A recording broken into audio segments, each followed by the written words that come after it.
これデボネア？デボネアです。ランタボです。初代の AD 版ですね。初代 AD 版。カローラ2のこれモデリスタのナポリ、これ C6 っていう、シトレの C6、はい、バナゴン。うわ重厚。うわこのサニーもすごいですね。これハンドルの位置見てください。お左、あれなんですかこれ、海外逆輸入車です。フォード、はい、レーザーのセダン、レーザーっていうシートカバー、この形のマーチ僕好きです。ドロエンド俺初めて乗るんですけど、いやー街でまず見たことないですわ。うわなんすかここ、何台あるんですかこれ。欲しいこれ。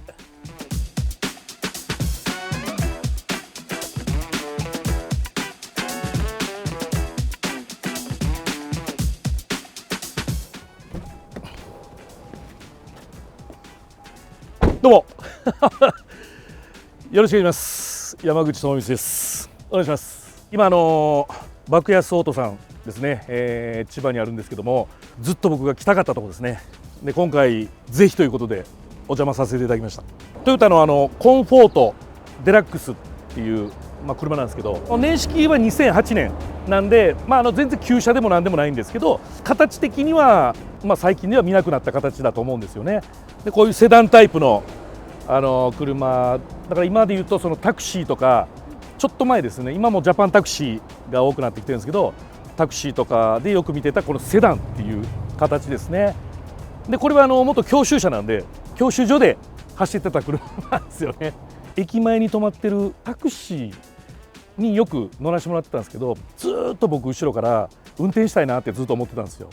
でめっちゃ運転が好きなんで、それをカンカンこう運転してるドライバーさん、なんかええな、この車両乗りたいな、でもどこに売ってんねやろみたいな、その LP ガスとかでレギュラーがあると思って、発見したんですけど、前回乗ってたのがフェンダーミラーだったんですよ。でフォルム的にはフェンダーミラーの方がっていう感じなんですけど、あえて2台目はドアミラーにやっぱ安全性を重視して、あとこういう足回りも全然何もせずに、俗にスチールホイール、鉄鎮ホイールですね。もう普通のこのホイールの状態、もうこれがいいです。何一ついじってない。でこんな見ていただいていいですか。今あんまりないですね、この手回しの。これですね。これ4枚ともこれです。4枚ともこれなんで、向こうとか左の後ろとか締めるときこんなになってますからね。グワーなってます。ピキってなりますからね。カーナビつけてないです。だからもう何にもついてないです。ラジオもでカーステももともとついてないんで、教習車なんで多分もともとなかったと思うんですけど、でもそのままつけなくていいですっていう。今もカーナビもうスマホで全部いけるんで、今日はもうこの爆安オートさんで、僕はもうたくさんいろんなスペシャルな車両あるんですけど、普通にかっこいい、普通がかっこいい車をちょっと店長に行って見せていただきたいと思います。行ってみましょう。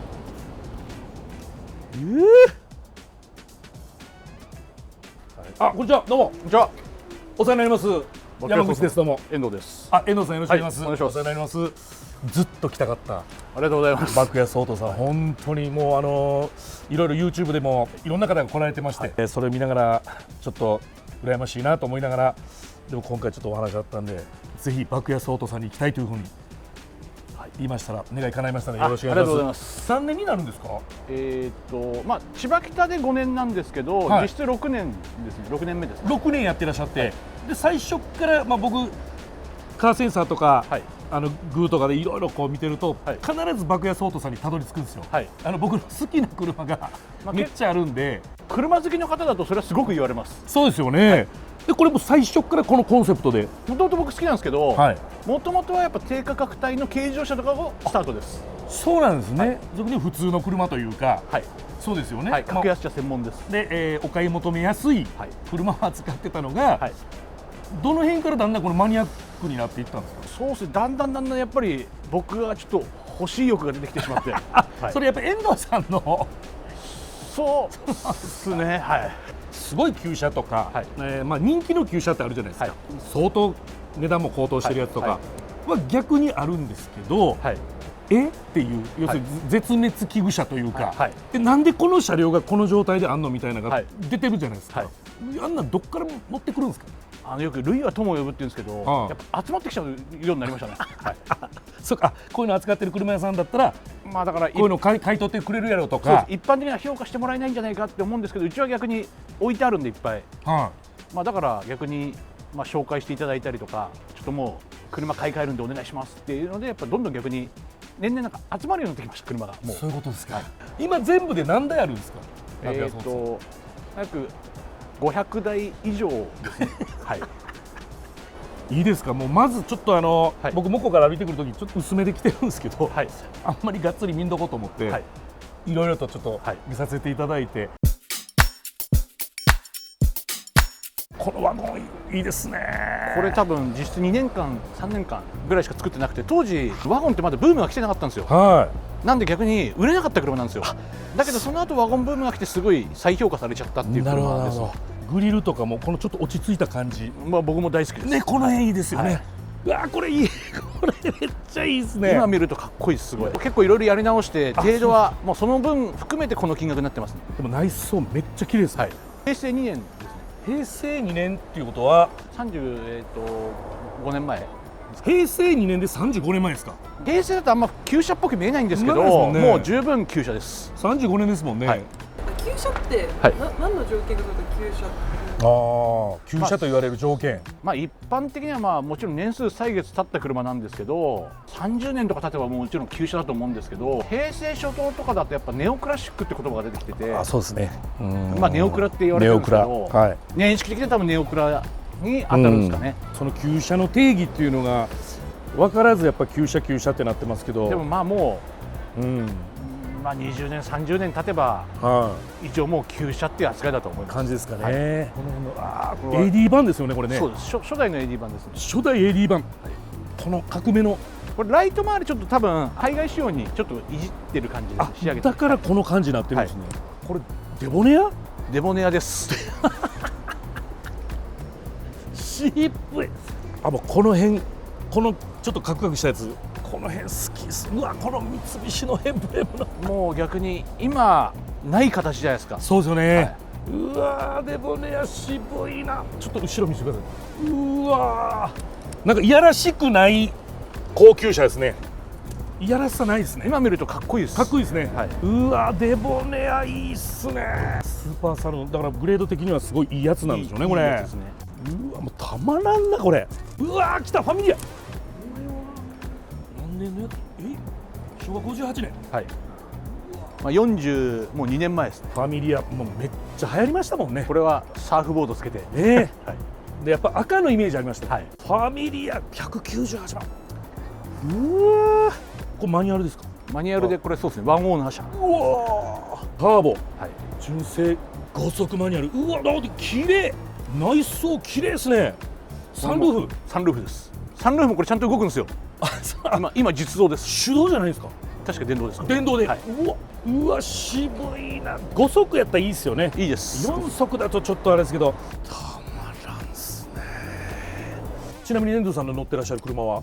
今ですか？は今は僕は今スプリンタートレノとあ、あとまあ普段はプリウスに乗ってます。めちゃめちゃ便利なやつと、まあやっぱりいろいろ仕事で動くんでトレノは何年のやつですか？最後のトレノ僕の12年の最終型なんで、平成12年式ですね。平成12年。もう約25年。あ、25年前ですか。最終型ってちょっとゾクゾクしますよね。そうです。そういう響きね、はい。お店に仕入れたやつを買われたってことですか？いやまあ出してないっすね。はい。僕も結構収集益あっていろんな車欲しいんですけど、でもちょっと仕事柄それをやってしまうとお店に出てこなくなるんでもちろんもちろん、だからちょっと控えめにしてます最近は。だから僕もまあその車好きで、はいやっぱりこの辺のうわうわうわってなるじゃないですか、はいじゃあどれにするってなった時に、はい全部好きやから、はい。なかなかこれって言って選べないんですけど、はいそのこれって選ぶ時にやっぱりいろいろこう最大公約数を求めるわけじゃないですか、仕事にもちゃんと行けて、はいそこからぐっさんが降りてきた時の、はいなんか客観的に見た感じとか、でいろいろこう、でも乗ってて楽しくないと意味ないし、誰のために言ったら自分のために乗ってるわけですから僕もだから結構体でかいんですけど、僕も好きな車あとミニクーパーとかなんですよ。ああちっちゃい車好きなんですよ僕。結構やっぱちっちゃいの好きなんですね、はやっぱ楽しいです走ってる感がそうですね。あとやっぱこう降りた時のギャップですね。こんでかい人降りてきたみたいな、はい。これなんですか？カローラ2のこれモデリスタのナポリっていう、まあ、モデリスタが作った、っていうことですか。多分実質20台ぐらいしか作ってないんじゃないかなっていう。めっちゃ珍しいですよね。すごい珍しいです。そうですね。カローラウィンディですもんね。そうです。それのこの仕様っていうことですか。モデリスタって今アルファードとか、はエアロ作ってたりするじゃないですか。かっこよくするのに、はい。そこが一時的にこういうコンセプトで結構なんだろうな、ハイラックスターフとか。なるほどなるほど。何かわからないですね。走ってきたら。これはそうですね、レア車ですね。今ちょっとこう、はい珍しくなったマーチ。はい。これもいいっすよね。この形のマーチ僕好きです。まあ初代のマーチももちろんいいですけど、はい。これ可愛いですよね。このマーチ。丸めのね。このマーチたまーに見ます。いっぱい散々走ったんですけど、はいもう綺麗で距離少ない車ってもうあんまりなくなってないですよね。はい、ちょっと運転席とか乗らせてもらっても大丈夫ですか。失礼します。こういうか。でもやっぱ乗りやす。もう街乗りとか最高ですね。まあ燃費もいいですし、あとまあほぼ壊れる心配がないっていうのがそうですね一番、はい。これオートマなんですね。これオートマです。でもこの車は距離がすごく強いんですよ。これまだ1万キロ乗ってないです。1万キロ乗ってないです。まだ数千キロの車ですね。フォアンとはい。ちょっと新車の香りするんですよ。そうです。すごくない。これで何年22年とか、まあもうでももうそうですね、15年とか経ってます。これ必ず立体行った時撮ってくださいって言われるやつ、ね。そうです。これもうでもちょっともうすごい主張が激しい。はい。それこうなるんですか。はい。こうなるんですね。なります。はい。じゃあ撮らなくていいんですね。はい。昔大体あとここにあったんですよね。そうです。この辺とか。そこにはいでラジオ聞く時手出してこうやって色を伸ばしてましたもんね。はい、でそのままついてるの忘れて低いとこ入ってバッガッってでこれ遠藤さんはい、これめっちゃ珍しくないですか。まあこのスズキの X90 っていう車で、まあベースは S クードなんですけど、S クードですか。はい、でもこれ多分本当実用性なくて TIBA でマニュアルで 4WD で2人乗りなんですよ。そうなんですか。はい、4駆なんですかこれ。4駆です。めっちゃ渋いじゃないですか。今だったら絶対作んないですよ。めっちゃいい車ですもんね。はい、これめっちゃマニアックでいいな。いや、こういうちょっと無駄というか実用性がゼロの車っていうのがまたちょっと面白いですよね。これめっちゃいいですね。街でまず見たことないですわ。これも30年前なんでぐらいになってます。で当時もそんな、これ多分1000台1000何百台そんな売れなかったんですよ。じゃあまだ希少価値ですよね。はい、これ窓はどう開くんですか。取れるんですよ。取れるんですか。はい。で取ったやつをどっか置いとかなダメなんですよ。取ってトランクにしまうんですよ。なるほど。はい、これちょっといいですか。いいです、どうぞ。見たこともないですこれ X90。はい。渋い。マニュアル。はい、マニュアル4駆です。渋。一応2シーターですけど 4WD ですみたいな。はい。ちょっと待って、これめっちゃいいな。カセットついてる。でもそれも今の車にない装備ですからね、カセットも。そうですよね。はい、小学校中学時代からのカセットずーっとまだ置いてる人なんで、すごい物持ちです。全然カセット聴ける車もすごい好きなんですよね。まあ今の方は多分言われます。カセットないですって言われますやっぱ。そうですよね。はい、この灰皿の形めっちゃいいです。もう今灰皿もついてないですもんね。灰皿ついてないですもんね。はい、この幅もうちょっとこうペタッとしてますもんね灰皿。はい、この幅の灰皿僕もタバコ吸わないですけど灰皿としていいですねこれ。5速マニュアルで、はい、エンジンは何 cc ですか。1600です。1600、はい、急上昇僕の中で今やっば。もうこの今ここから見たらすごいな。まあなんかちょっと独特な形ですよね。で可愛いですもんね。可愛らしいです。はい、可愛いけどちょっとこうなんだわんぱくな感じしていいですよね。はいはい、やんちゃじゃなくてこのわんぱく。やばい、ちょっともっと普通の車見させてもらおうと思ったんですけど、はい、うち少ないです。この辺のちょっと特殊なやつ、変な車の方が多いんですよ。やっぱ行っちゃいますね。はい、ちょっとセダン系とか、はい、あと普通の大衆車とか、はい、ちょっとその辺も見せてもらっていいですか。はい、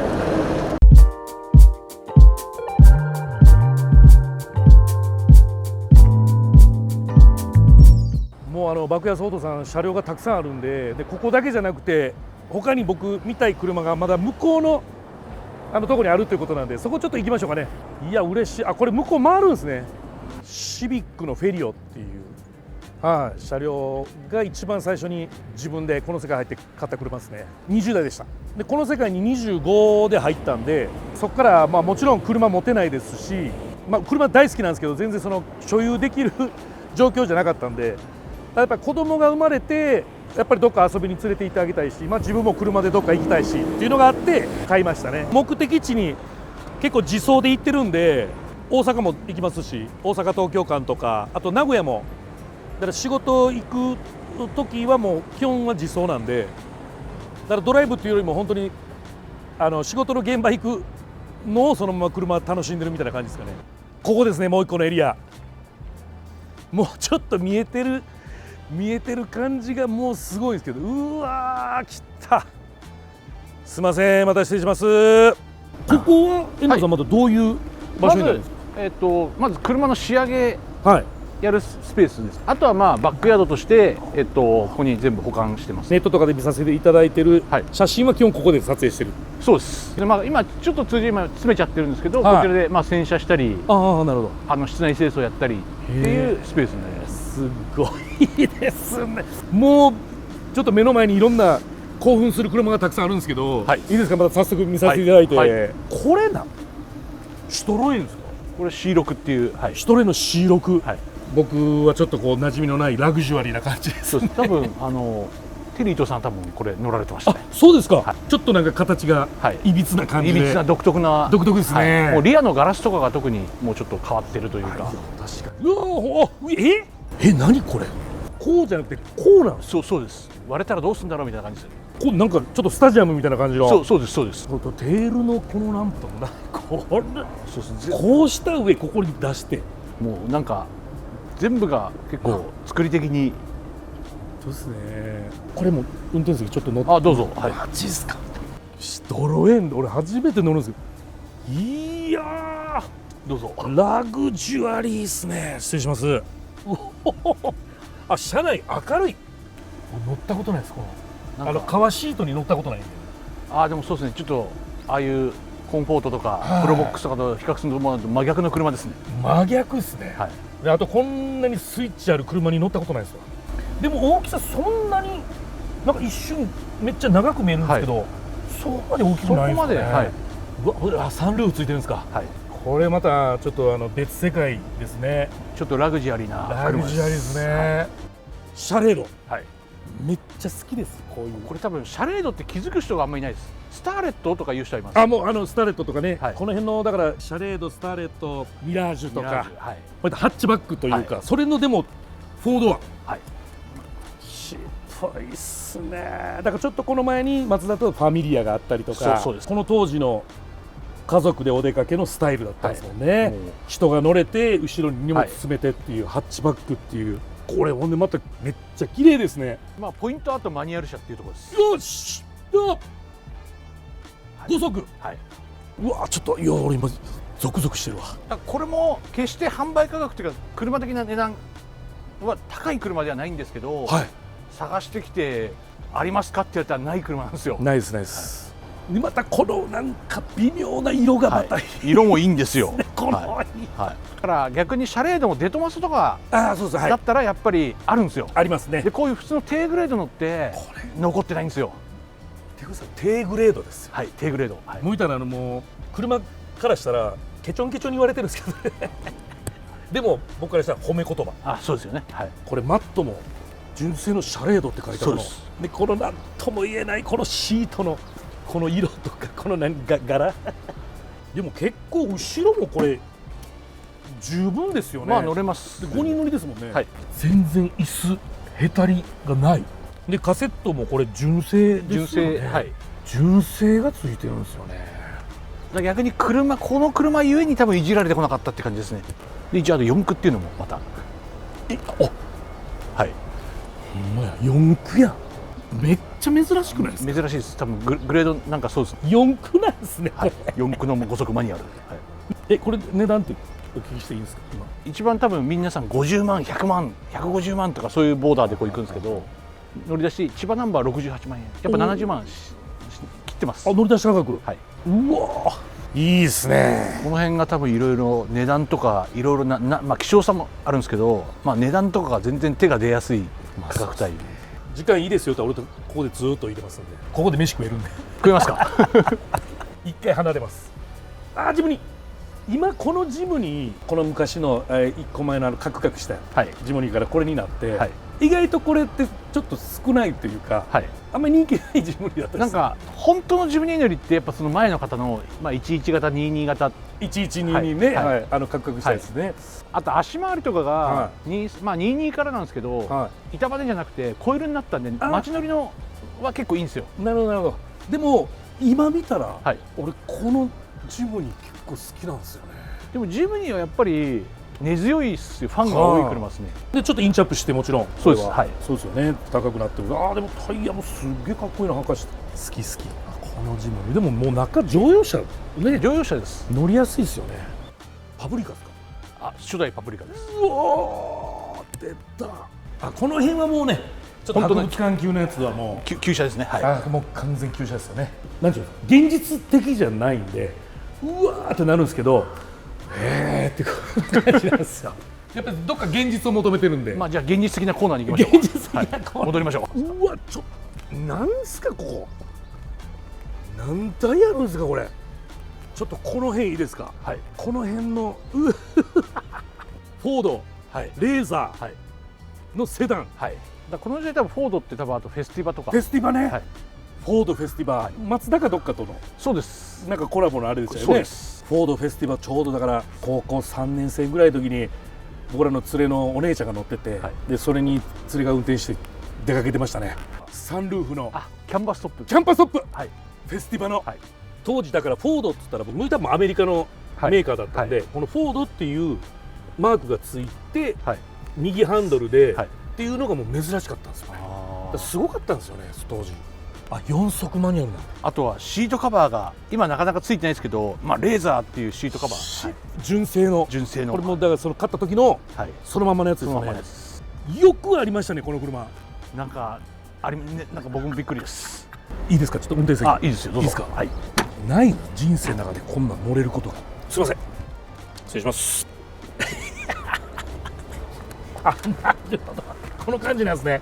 ちょっと一回もう普通に日本車のはい。やっぱこの辺のね80年代とかのね、まあ多分これ、まあ、ファミリアとか、そうですね、はい、の、まあ、OEM で結構やってた時代なんで、そうかそうか、はいわでもなんかいいですわ、すっごいいいですわ。まあなんもないですけど、何このにもないけどチープさが。ああそのデリカもそうですね。このデリカはめっちゃこれも古いですね。古いです。いいっすね。カリフォルニアミラーでしたけど、はい最初からこのミこれラーついてるんですか。確か最初からですこれ。あそうなんですか。純正でこのミラーついてるの渋いなあ。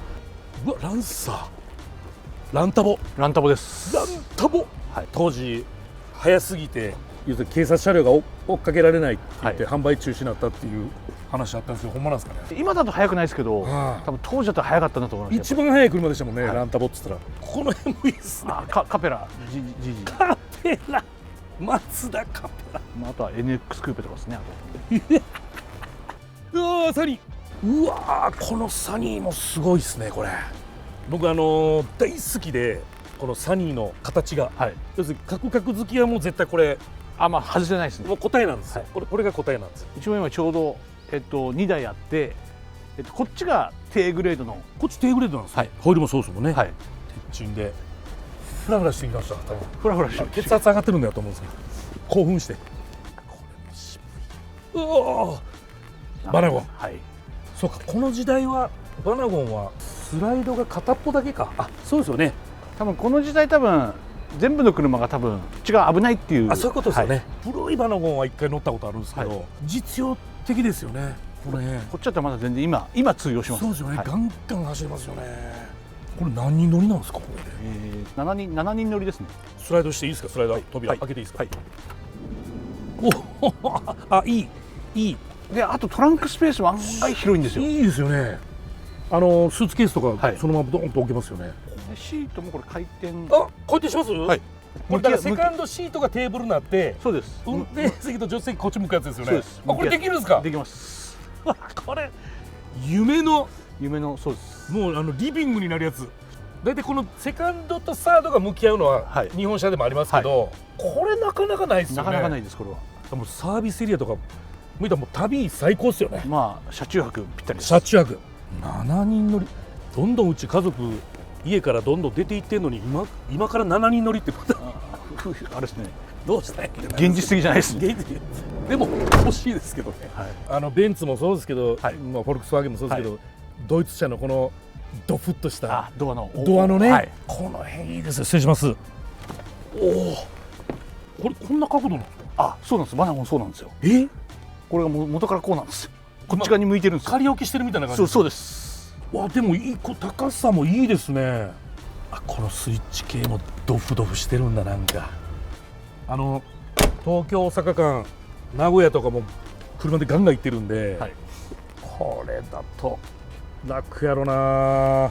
で途中サービスエリアでサービスエリア人多い時多いじゃないですか、そこからもうテイクアウトして車の中で最高。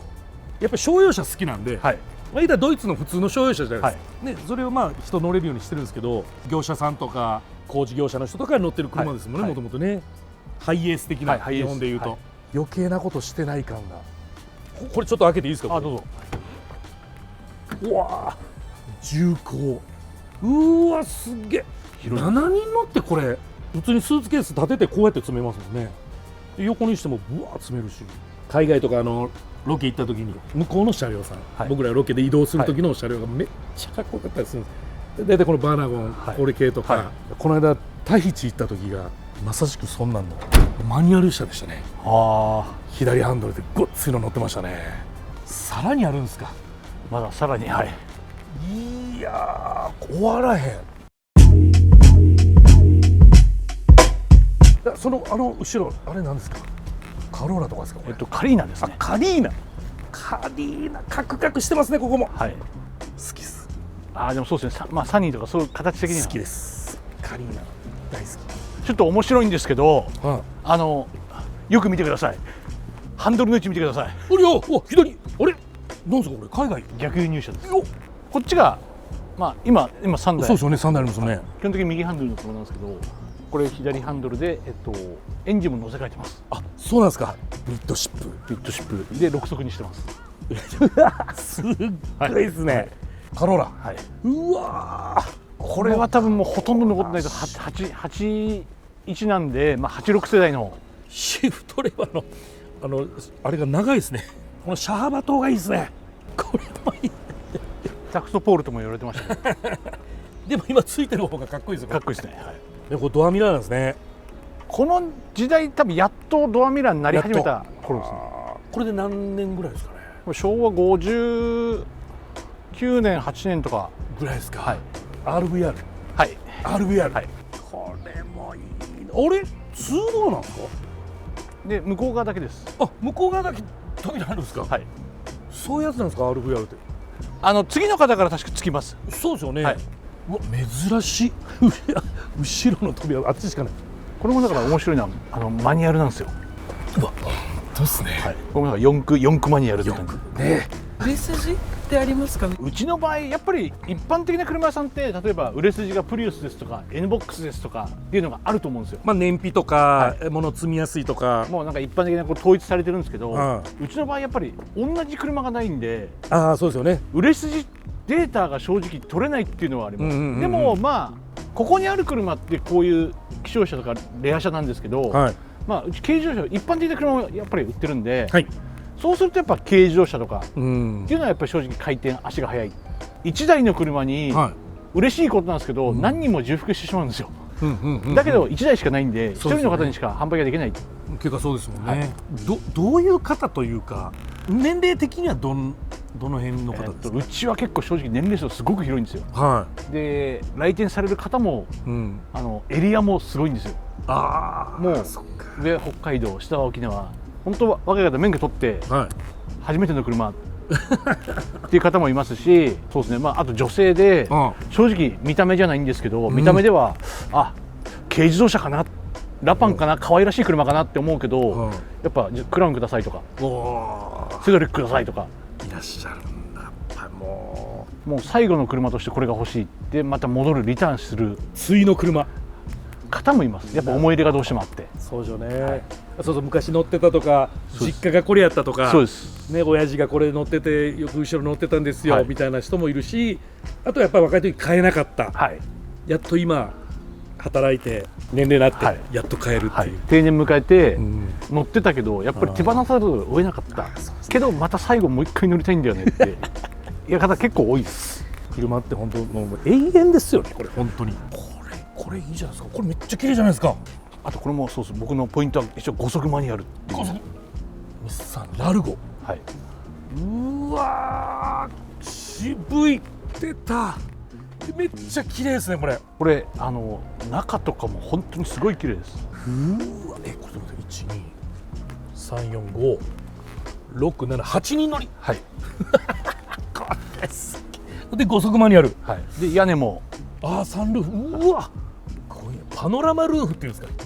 パノラマルーフです。であと面白いのは多分ちょっとこのアンテナですね。うわこのあ何これ。とこのアンテナストッパーがちゃんとついてるんですけど、うわこんな見たことないですねこのアンテナ。でここにしまうときは、はい、ちゃんとカッシャっつって。逆にこんなのも残ってるのもすごいんですよ。なくなっちゃうんで。これちょっといいですか。はい、今ちょっと俺大好きなんだよ。でこの何気にこのツートンカラーがいいですね。うわ綺麗。内装綺麗。失礼します。うわカーテンついてる。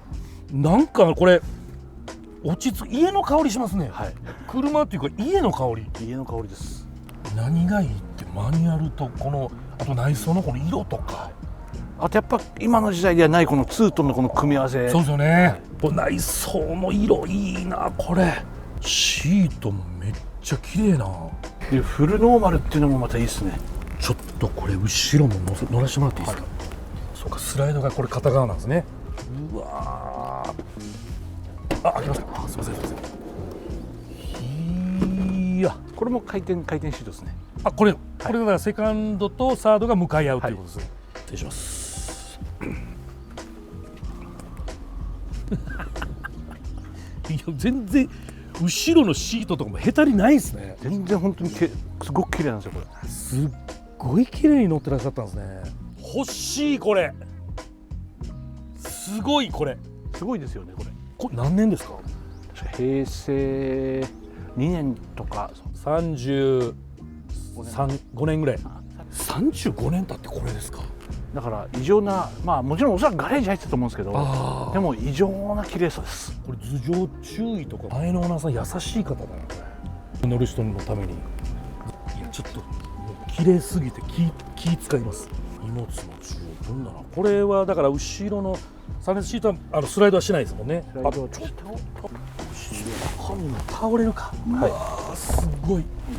この中の色いいですね。色いいです。なんかボディと合ってますね。合ってますよね。一応面白いのと一応ターボ付きなんです。ターボついてるんだ。はい。スーパークルージング。あとこれ年式がごめんなさい。1989年式です。1989年。はい、オーナーさんの愛が詰まって。うわこのスライドも滑らかだな。おあれなってるんですね。イージークロはい。イージーなんていうんですかこれ。イージークローザー。はい。ドゥンってやったらズーって閉まるやつ。でこれグレードだからいいやつなんでしょうね。いいやつです。ちなみにおいくらするんですか。これは今千葉ナンバーで乗り出し168万円です。もっとすると思いました。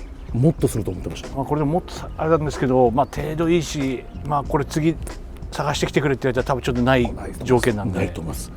見たことない。マジですか。僕も個人的には気に入ってます。めっちゃいいですね。サニー。うわー来た。このサニーは、はい、グレードいいやつですよね。 EX サルーン。EX サルーンですか。これはじゃあホイールとか純正なんですか。ホイールは変えました。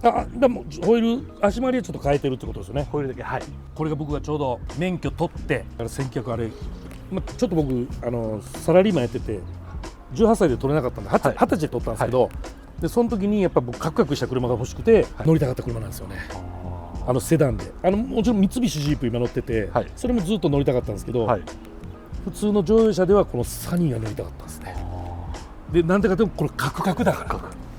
でもそこからこの世界入って車買えなくて、止まってるサニー見てうわ欲しいなって思ってて、なんだかんだしてたらやっぱりこれも大衆車だったんで、もう球数がどんどんなくなっていって、いざじゃあ買おうと思った時もなかったんですよ。これが 3代目ぐらいですか。4代目6代目6代目ぐらいですか。5代目6代目でこの次からちょっと丸くなったじゃないですか。12型なんで、13、うちも多分13も確かあったと思います。ありますね。そうですよね、はい、だからこのカクカクのも最終型なんですよね、カクカクの最終です。これね、後ろちょっと見ていただきたい。ここまで落ちてるこのこれですね。これがもうすごいですよね。もうカクカク好きにはたまらん角度なんですよ。このドンドンと落ちてるやつ。またサニーっていうやっぱ名前が好きですね。まあ大衆車ですからね。大衆車。もう本当見ないですね今。あとフロアマットもサニーです。いや本当だ。純正フロアマットいいですか。どうぞお願いします。いい香り。いい香り。うわーやった。うわーすごい。落ち着く。手巻き。まあちゃんと揃ってます。手巻きもついてるんで。手巻きついて。カクカクしてますね。してます。これは自分から見えるこの視界の中に四角がいっぱいある。このミラーのサイズも可愛いですねこれ。もうちっちゃいし。うわもうこれプレスのラインがもうカクカクしてるんですよね。やっぱりね。ここでなんかちっちゃいミニカー走らせれるもん。なんかそれぐらいのカクカクぐらいですよね。あの当時憧れてた乗りたかったサニーに今運転席乗れてますね。落ち着くなあすいません。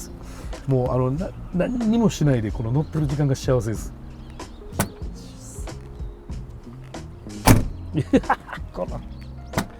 この音でこの音聞いてるだけで幸せや。うわでこのサニーが次のサニーですよね。次ですね。そうですよね。ここでちょっとやっぱ丸みが出てくるとなるんですよ。でも今見ると全然いいんですけど、やっぱあっち見ちゃうとまあ多分あっちの方がカクカク具合は全然カクカク具合がね、まあその隣の車もそうですけどだんだん丸み帯びてきましたね。のが多分流行ってきましたね、全体的にそうですよね。これは PA ネロっていう珍しい。これ珍しいです。車っすねこれ。この時代ってまだいすゞの柳瀬が売ってたんで。そういうことですか。この後ろのなんですかこれ。うわ珍しいな。そうですよね。なんかいすゞのだからピアッツァとかその辺がちょっとギュッと混ぜたような。そうです。混ざった形ですよね。もうこのラングラーのこのジープもあんまり見なくなりましたね。もうなんか次の世代のジープのが見ますよね。そうですよね。うわシビックシャトルいいっすねこのサイズ。うわこれでも足回りはこれ鉄筋を色塗ってるんですね。黒く塗ってますね。ボディもこれ全塗装してます。そうですよね。おおでもフェスティバルじゃないですか。そうです。フェスティバルじゃないですか。これとあっちがちょっと原型違うんですけど、あれもフェスティバルの GTA っていうこの丸めのやつ。これ特別使用車で限定車。いやちょっと待って、これは限定車、これはすごいけど、俺この普通のフェスティバル、これはだからキャンパストップじゃなくて、普通のサンルーフの。いやー珍しい。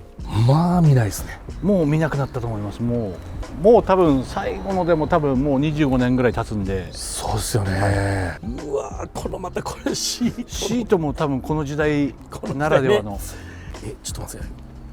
これスプリンター。92のスプリンターですね。これは一応 GT なんで4AG が積んでます。グレード違いますけど、僕免許取った時に親父が乗ってたのがスプリンターで、この1個前のスプリンターから次これに乗り換えてっていう、このスプリンター僕すっごい思い出あるんですよね。1990年代に乗ってました。この型自体が全然現存性がないです。これすっごいな。うわうちグレードはもっと下のグレードでしたけど、これまだ距離が3万2000キロです。3万2000キロ。なんでそんなんがなんで3万2000キロで残ってるんですか。すごいな。当時の車低かったんですね。低かったです。今どんどん高なってますからね。やっぱ車高も肉付きが今の車肉付きが良くて、これなんですかね、スッとしてるんですよね。そうですよね。そうこの後ろのこの感じ、このトゥフってここなってるんですよ。ここから降りて一回トゥフってなってるこの形。そうか、これだから後部座席の持たれるとこパカッて開いてトランクとつながってるんですよね。つながってます。そうだから雨降っててもトランクのやつ車内から撮れるっていうやつで、この辺の時代のやつやったな。